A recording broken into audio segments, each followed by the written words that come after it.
আসসালামু আলাইকুম এভরিওয়ান। সবাই কেমন আছেন? আশা করি সবাই খুব ভালো আছেন। আমিও ভালো আছি। আজকে আমি কিছু ফ্রুটস দিয়ে নিজের হাতে বানানো ক্রিম দিয়ে একটা ডেজার্টের আইটেম নিয়ে আপনাদের সামনে হাজির হয়েছি। আশা করি আপনাদের খুব ভালো লাগবে। একটা লাইক দিয়ে আপনারা দেখা শুরু করবেন। ১ম এ এখানে আমি ছোট করে কিছু ফল কেটে নিয়েছি। আপেল, খেজুর। এখন আমি ১ম এ এখানে ছোট কুচি করে কেটে রাখা আপেল দিয়ে দিয়েছি। ১ম এ আপেল দিয়েছি, এখন কেটে রাখা খেজুরগুলা দিয়ে দিচ্ছি। কিছু কলা কেটে রেখেছি, কলাগুলা দিয়ে দিতেছি। এখন এখানে আমি কিছু কমলা কেটে রেখেছি, এগুলা দিতেছি।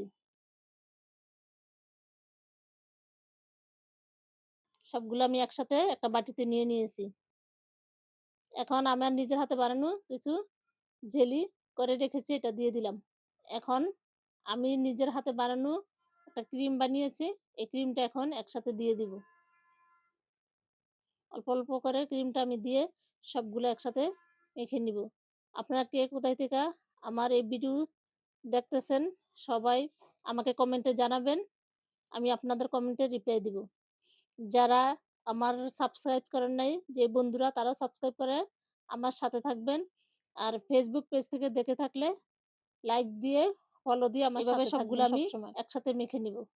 এটা ইফতারি টেবিলে আপনারা রাখতে পারেন। এটা ঠান্ডা এই ডেজার্টটা খেতে অনেক ভালো লাগে। সারাদিনের ক্লান্তি দূর হয়ে যাবে। এভাবে আমি আরো ক্রিম দিয়ে সবটা একসাথে মিশিয়ে নিয়েছি। আশা করি আমার এই রেসিপি আপনাদের খুব ভালো লাগবে।